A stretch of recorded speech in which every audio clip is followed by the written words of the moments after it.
Hello दोस्तों, आप सभी का स्वागत है हमारे चैनल शास्त्र सीजीपीएससी सीजी पापा में।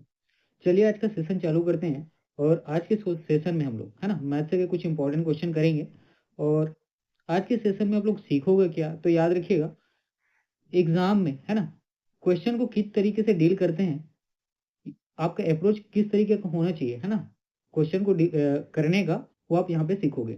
साथ ही कुछ बेसिक्स भी सीखोगे और कॉन्सेप्ट भी है ना, इसका आप सीखोगे ट्रिकी मेथड वाले।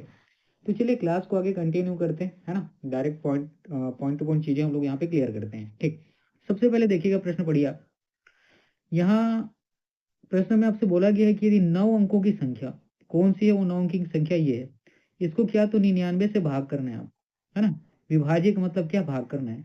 तो ए और बी का मान क्या होगा ये बताने हैं।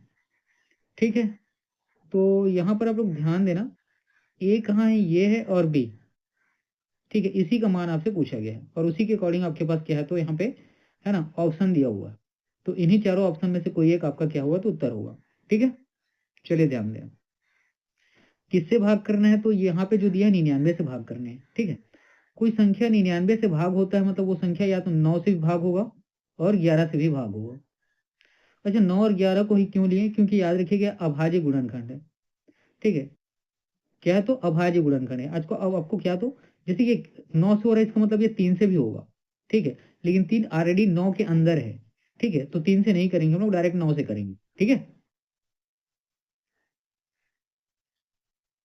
ठीक। और 9 से भाग करने का नियम क्या कहता है, मान लीजिए ये पूरे संख्या को आप क्या करेंगे, 9 से भाग करेंगे, है ना। ये जो पूरा संख्या है इसको 9 से आप भाग करेंगे, तो ऊपर में जितनी भी संख्याएं दी हुई हैं सबके अंकों को आपको क्या करना है, जोड़ना है। और जोड़ने के बाद जो योगफल आएगा वो पूरी तरीके से 9 से भाग होना चाहिए। ठीक है, मतलब पूरी तरीके से 9 से भाग होना चाहिए, मतलब उसका शेषफल क्या होना चाहिए, 0 होना चाहिए। ठीक है, शेषफल अगर कुछ बचता है तो क्या होगा, वो 9 से भाग नहीं जाएगा। ठीक है, तो चलिए इसको करते हैं। देखिए, ये 8 और 4 12 हो गया, 12 और 7 19 हो गया, एक और रहने दीजिए, 19 और 6 25 हो गया, है ना। और बी को छोड़िए, और बी के बाद क्या है, 9। ठीक है, कितना, 25 और 9 34 हो गया। और 34 और 4 38, और 38 और 8 46, कितना हो गया, 46। इसके बाद दो संख्या बचा हुआ है, कौन, ए और बी। इन सबको जोड़ने के क्या होना चाहिए, 9 से भाग होना चाहिए, तभी वो क्या होगा, 9 से भाग जाएगा। ठीक है, अब तो देखिए, ए की जगह में 6 रखिए और बी की जगह में 5 यहाँ पे दिया है ना। 6 5 11, तो ये कितना है, 46 और 11, ये हो गया 57। क्या 9 से भाग जाएगा, नहीं जाएगा। इसका मतलब ये वाला ऑप्शन आपका उत्तर नहीं होगा। अगला देखिए, 46 है, ए की जगह में 8 रखिए, बी की जगह में 9 रखिए, और इसको 9 से भाग करिए, तो 46 हो गया, है ना। और 8 कितना हो जाएगा, 54। 54 और 9 63, है ना। 54 और 9 63, ये क्या होगा, 9 से भाग चला जाएगा। ये आपका ऑप्शन हो सकता है, लेकिन अब इसके बाद आपको क्या करने हैं, 11 का भी देखना है ना। 11 का भी क्या करना है आप, इसके 9 से तो ये तो ऑप्शन ऑप्शन काट दिया, ये 9 से भाग हो जा रहा है, लेकिन अब 11 का चेक करना है। 11 के लिए क्या होता है, देखिए यहाँ पे कोई एक संख्या पकड़िए, या तो राइट साइड से या लेफ्ट साइड से। ठीक, कहने का मतलब किसी भी तरीके से एक संख्या आप लेंगे, उसके बाद दूसरे संख्या को छोड़ना है, मतलब ये 8 लेंगे फिर 7, 7 लेंगे तो फिर 6, 6 के बाद फिर 9, और 9 के बाद 8, इन सभी को जोड़ना है। ठीक है, और उसके बाद ये 4 लेंगे, एक संख्या छोड़ के एक ए हो गया, दूसरा फिर 6 छोड़ के बी, फिर 4। इन दोनों को जोड़ने पर योगफल जो आएगा वो या तो 11 होना चाहिए, या तो 0 होना चाहिए, या 11 का मल्टीपल होना चाहिए। 11 का मल्टीपल मतलब 11 22 33 34, इस तरीके से, मतलब 11 से जो गुणा होने वाला हो या भाग होने वाला हो। ठीक है, चलिए इसको ध्यान देते हैं। हमने देखा था क्या, 46 देखा था। ठीक है, हमने कितना देखा था, 46 देखा था, है ना। और 46 देखा था, तो यहाँ पे ए में आप मान रखिए किसका, 8 का, और बी में मान रख लीजिए कौन सा, 9 का। अब इसको जोड़िए, अब इसको क्या करना है, जोड़ना है। 8 और 7 15 हो गया, 15 और 6 21, 21 और 9 30, और 30 और 8 38, 38 हो गया। ठीक है, अब इसको दूसरा पेन से लेते हैं। ठीक है, अब ये वाला लिखिए ऊपर से, ये 4 और 8, ठीक है, 4 और 8 कितना हो गया 12। फिर हमें क्या करना है, 6 छोड़ने हैं, फिर 9 है ना, डी की जगह 9 है, तो 12 और 9 21, और 21 और 4, ठीक है, 21 और 4 हो गया 25। इनके बीच का डिफरेंस देखो क्या है, 13। मतलब ये क्या है, 11 से भाग नहीं होगा, ठीक है, तो इसका मतलब क्या है, ये भी आपका उत्तर नहीं है, ये भी आपका उत्तर नहीं है। 46 था, 46 में आप 16 जोड़िए और 9 से भाग करिए, ये कितना हो जाएगा, 46 का 6 6 12, ये हो जाएगा 62। ये 9 से भाग नहीं होगा, मतलब ये आपका उत्तर नहीं होगा। कुल मिला के ऑप्शन डी ही आपका उत्तर हो जाएगा, इसको सॉल्व करने की जरूरत नहीं है, यही आपका क्या है, तो ठीक है, इस क्वेश्चन का आंसर है, ठीक है, ये ऑप्शन आपका सही होगा। ठीक है, चलिए आगे बढ़ते हैं।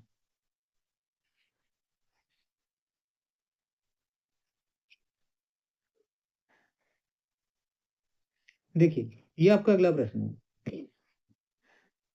इस प्रश्न में बोला गया है 8 अंकों की संख्या, एक मिनट है ना, ध्यान दीजिएगा, ये है 8 अंकों की संख्या, इसको क्या तो 88 से विभाज्य करना है, मतलब 88 से भाग करना है। और 8 अंकों की एक दूसरा संख्या भी दिया हुआ है यहाँ पे, ये वाली, इसको क्या तो 9 से भाग करने हैं, है ना। और 9 से भाग करने के बाद ये 3x-2y माइनस जेड का अधिकतम संभव मान आपको बताने हैं। याद रखना कि क्या तो हाईएस्ट बताने हैं, अधिकतम मतलब, है ना। और option A B C D ये आपको दिया हुआ है, इसी में से कोई एक इसका क्या होगा, उत्तर होगा। ठीक है, अब देखिए यहाँ पे, अब ध्यान दीजिएगा आप लोग। ठीक है, ये 8 अंकों की संख्या में देखोगे तो यहाँ पर एक जगह जेड है, मतलब एक जगह क्या है, जैसे कि यहाँ पे जेड है ना, तो यहाँ पर जेड है, जेड एक जगह है, यहाँ पर ये एक्स है और ये वाई है। ठीक है, दो वेरिएबल है, यहाँ पे जेड एक वेरिएबल है, तो जेड का पहले हम लोग उत्तर निकाल लेते हैं, है ना। और यहाँ पे क्योंकि दो संख्या निकालने हैं, ठीक, तो दो संख्या निकालने से अच्छा जो है एक संख्या है उसको आसानी से निकाला जा सकता है। मान लीजिए यहाँ पे अगर एक जगह मैं सी लिख दूं, ठीक है, तीन तीन संख्या को निकालना पड़ता है, तीन संख्या क्या है थोड़ा सा, ठीक है, कठिन हो जाता है एक संख्या को निकालने के बजाय, तो जहां पर कम संख्या दिया हुआ है वहीं उसी को पहले निकालने हैं। ठीक है, तो चलिए, अब देखिए 9 से भाग करने का नियम मैंने पहली देर, अब थोड़ी देर पहले इससे पहले क्वेश्चन बताया, सभी को आपको जोड़ना है और जो 9 से भाग चला जाए वही क्या होगा, 9 से विभाज्य होगा। तो 4 और 2 क्या हो गया 6, 6 और 5 11, 11 और 1 12, 12 और 3 15, और 15 और 9 24, और 24 के बाद जेड है, और जेड के बाद 2 26, 26 हो गया, और ये जेड हो गया, और इसको क्या करने हैं, 9 से भाग करने हैं। यहाँ पे क्या बोला गया, अधिकतम संभव मान, मतलब ये जेड का मान जो है क्या हो, बड़ा से बड़ा हो। ठीक है, तो देखिए 26 है, और 26 के बाद आगे जो संख्या है ये 36, ये क्या होता है, 9 से भाग ही 9 से भाग होता है ना। 26 से आगे एक क्या है, 27 है, और 27 के बाद अगला कौन सा होता है, 36, तो हमें बड़ा से बड़ा लेना है, तो 36। ठीक है, तो यहाँ पर हम लोग क्या देखते हैं, ये 26 है, तो इसको हम लोग रखते हैं 8, 8 34 हो जाएगा, ठीक है, 9 35, एक मिनट ना, इसको करते हैं, ठीक है, ध्यान रखिएगा। ये 26 हो गया है, यहाँ पे जेड है, इसको हमें क्या तो 9 से भाग करने हैं, और जेड का सबसे क्या तो बड़ा वैल्यू हमें लेना है। एक रखेंगे तो 27 हो जाएगा, ठीक, 9 से चला जाएगा, 2 28 नहीं जाएगा, 3 रखोगे 29 नहीं जाएगा, 4 30 भी नहीं जाएगा, 5 31 भी नहीं जाएगा, 6 32 भी नहीं जाएगा, 7 33 भी नहीं जाएगा, 8 34 भी नहीं जाएगा, और 9 35।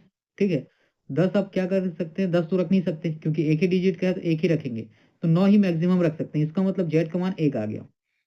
इस जेड का मान क्या आया है, तो एक आया, ये याद रखना। ठीक है, चलिए अब आगे बढ़ते हैं। इसके बाद ये वाले में, इस वाले में देखिए आप लोग, ठीक है, यहाँ क्या करना है, आपको 88 से भाग करना है, 88 से भाग करना है मतलब 11 और 8 से भाग करना है। ठीक है, देखिए आप यहाँ पे क्या कर सकते हैं, देखिए 22 से भी हो जाएगा, है ना। तो आपको मैंने क्या बोला है, अभाज्य गुणनखंड लेने हैं, जैसे कि अभाज्य गुणनखंड का जो युग्म है ना वो लेना है, 11 और 8 दोनों क्या है, अभाज्य गुणनखंड है। ठीक है, यहाँ पे अगर मैं 22 और 4 करूँ तो क्या हो जाएंगे, ठीक है, 22 मतलब ये 2 से भी चला जाएगा, और ये 4 भी 2 से चला जाएगा, तो ये क्या है, अभाज्य गुणनखंड नहीं है। ठीक है, तो देखिए जेड की जगह एक रखते हैं हम लोग, और उसके बाद यहाँ पे 88, 88 मतलब क्या है, तो 11 गुणित 8, अब इससे भाग करने हैं, और आपको क्या तो अधिकतम संभव मान बताने हैं। अच्छा, 8 से कोई संख्या भाग कब होता है, जब उसकी आखिरी की 3 डिजिट जो है 8 से पूरा भाग चला जाए। आखिरी का 3 डिजिट मतलब ये, 9 है, y है और 4, ये आखिरी का 3 डिजिट अगर 8 से पूरी तरीके से भाग चला जाए तो क्या होगा, 8 से भाग हो जाता है ना। इधर के अंकों का 8 से कोई मतलब नहीं है, आपको क्या याद रखना है, आखिरी के 3 डिजिट। ठीक है। अब इसमें अधिकतम मान रखने हैं हमें, तो सबसे पहले तो जीरो रखें यहाँ पे, या ऐसा करें पीछे चालू करें क्या, देखिए 9, तो ये कितना है 9, ठीक है, 8 एकम 8 हो गया। ठीक, उसके बाद कितना हो गया यहाँ पे, एक 19, 8 दूनी 16 और 34, 8 से तो ये नहीं होगा। ठीक है, 8 से नहीं जाएगा, अब 8 रखते हैं। ठीक है, 8 एकम 8, 8 दूनी 16, 8 तिया 24। इसका मतलब क्या है, देखिए ये 8 से क्या है, y का वैल्यू कितना आ गया, 8। ठीक है, z का वैल्यू यही एक आ गया और y का वैल्यू 8 आ गया। ठीक, चलिए अब इसके बाद अगला देखिएगा, z का वैल्यू 1 आ गया, y का वैल्यू कितना आ गया, 8 आ गया। ठीक, अब y का वैल्यू 8 आ गया, उसके बाद क्या बचा है यहाँ पे, किससे करना था, है ना, एक 8 से हो गया और एक 11 से। अब 11 के लिए मैंने क्या बताया, एक संख्या लेना है चाहे, ठीक है, चाहे आप लेफ्ट साइड से लें या राइट साइड से, उसके बाद एक संख्या को छोड़ना है। इसका मतलब क्या है, समझिए कि 11 से भाग होने के लिए जो सम स्थानों की अंक है, उसका विषम स्थानों के अंक का अंतर या तो 0 होगा या 11 से, ठीक है, या तो 11 होगा या 11 का मल्टीपल होगा। तो 3 और 5 8 हो गया, 8 और 7 15 हो गया, 15 और 8 23 हो जाएगा, 23 हो गया। उसके बाद विषम स्थानों का लीजिए, जैसे x है, ये 4 हो गया, 4 और 9 13 हो गया, और 13 और 4 17 हो गया, 17 हो गया, और धन यहाँ पे क्या आएगा, x आ जाएगा। ठीक है, कितना आ जाएगा, x आ जाएगा।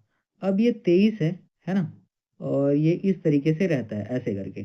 ठीक, तो ये 17 है, अगर मैं इसको क्या करता हूँ, 6 बना देता हूँ, तो 23 हो जाएगा, तो इसका वैल्यू 0 आ जाएगा। ठीक है, 6 बनाता हूँ, देखते हैं इसको ट्राई करते हैं ना। 6 6 बना देता हूँ, ये 23 हो गया है ना, 23 और मतलब विषम स्थानों का योग और सम स्थानों का योग दोनों का अंतर क्या हो गया, 0 हो गया, 11 हो गया, 11 का मल्टीपल होना चाहिए, वो क्या होता है, 11 से भाग चला जाता है। अब 3 गुणित 6 ये 18 हो जाएगा, फिर धन का चिन्ह है, 2 गुणित y मतलब ये 16 हो जाएगा, और z का वैल्यू 1। ठीक है, अब इन दोनों को जोड़िए तो ये 34 हो जाएगा, और फिर -1। ऑप्शन सी 33 आपका सही उत्तर हो जाएगा। ठीक है, ऑप्शन सी 33 आपका क्या तो सही उत्तर हो जाएगा। ठीक है, चलिए नेक्स्ट क्वेश्चन की तरफ चलते हैं।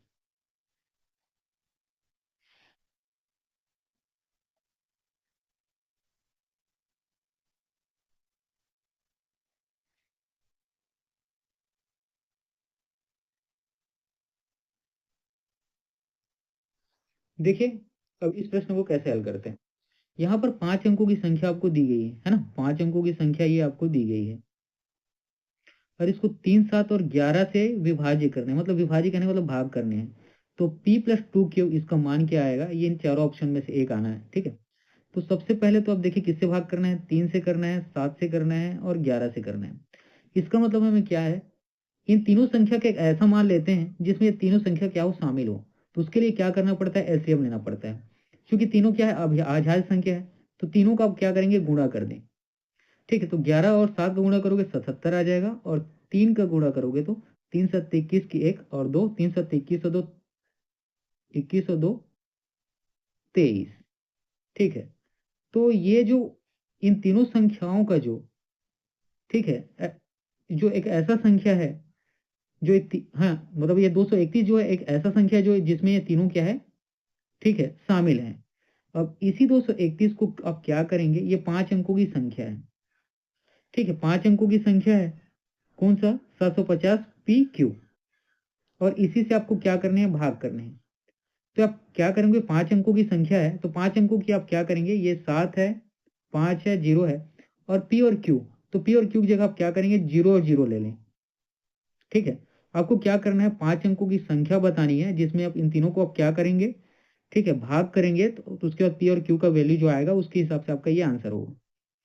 ठीक है, तो 750 तक तो ठीक है, उसके बाद P की कुछ समझ में नहीं आ रहा है, दोनों को आप 0 रख दें। अब इसको आप क्या करेंगे, यहाँ से 3 से, है ना, 3 से भाग करिए, 3 दूनी 6, 3 तिया 9, 3 एकम 3। ठीक है, अब 7 ये कितना आ जाएगा, ये मेरे ख्याल से 57 आ जाएगा, फिर 0। अब ये 2 से जाएगा, ये 400 कितना आ जाएगा, 62। ठीक है, अब ये हो गया 8 और ये 0। ठीक, 32 बार।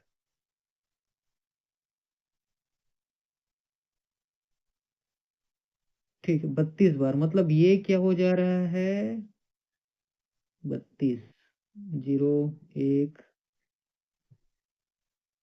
अच्छा हाँ, 1 मिनट है ना, ध्यान दीजिएगा थोड़ा सा। 10 में 2 गया, 8 हो गया, ये 0 हो गया और ये है 1 और उसके बाद 0। अब इसको हम लोग कितने बार करें?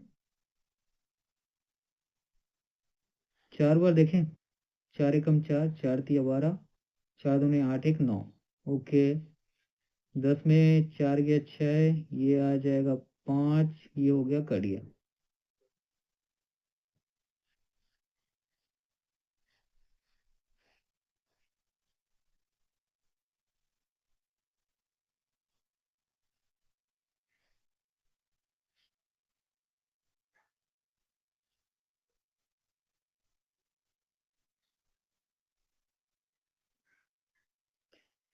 ठीक है, अब ये जो बचा है ना, इसी को पी और क्यू ले लें आप।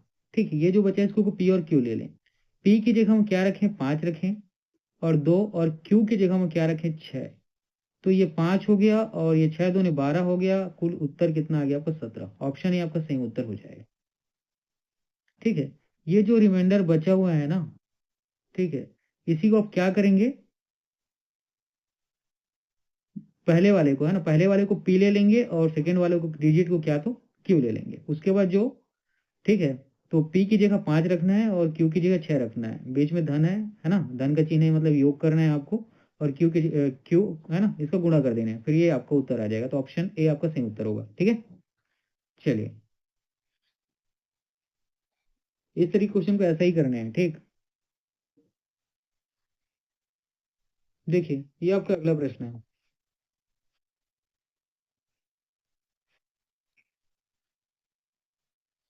देखिए, आरक्षी नाम की एक लड़की है। इसको क्या तो किसी संख्या को 2.4 से गुणा करना था। ठीक है, लेकिन उसने इसके स्थान पर 4.2 से क्या कर दिया? गुणा कर दिया। तो उसे प्राप्त हुआ गुणनफल 65.1 था। तो वह सही गुणनफल क्या है जिस जो उसे मिलना चाहिए था? ठीक है, इस क्वेश्चन को आप लोग ध्यान से देखोगे ना, तो यहाँ पर क्या समझ में आएगा? किसी संख्या से उसको गुणा कितने से करना था? 2.4 से करना था। लेकिन उसी संख्या को किससे गुणा कर देती है? 4.2 से कर देती है। और भागफल उसको कितना मिल जाता है? ये है 65.1। ठीक है, तो यहाँ से आप क्या करेंगे? एक्स का वैल्यू सबसे पहले निकाल लें। ये 65.1 है, ये 4.2 है। अब दोनों, है ना, दशमलव के बाद एक अंक है, दशमलव के बाद एक अंक है, दोनों का दशमलव को हटा दें यहाँ पर। दशमलव का कोई रोल नहीं है। ठीक है, अब देखिए, 3 एकम 3 चौक हो गया, 3 दूने 3 एकम 3 सत्ते, ये 7 दूने, ये 7 तिया 7 एकम। तो एक्स का वैल्यू कितना आ गया? 31/2 हो गया, है ना। इसके जगह पे ये रख लो और इसके बाद 2.4 रख दो। दशमलव के बाद एक संख्या है, दशमलव के नीचे एक रखने हैं और जितनी संख्या उतनी शून्य लगा देने हैं। ठीक है, ये कितना आ गया? ये 12 से यहाँ कट जाएगा। ठीक है, 12 एकम 12 की 2 1 और 12 3 36 1 37। इसको आपको क्या करने हैं? 10 से भाग करने हैं, 37.2 शून्य, ये आपका सही उत्तर हो जाएगा। तो इस तरीके के क्वेश्चन को आपको ऐसे ही करने हैं, है ना, और ऐसे ही क्वेश्चन आपको, ट्रिकी क्वेश्चन आपको देखने को मिलेंगे आपके पेपर में। ठीक है, चलिए आगे बढ़ते हैं।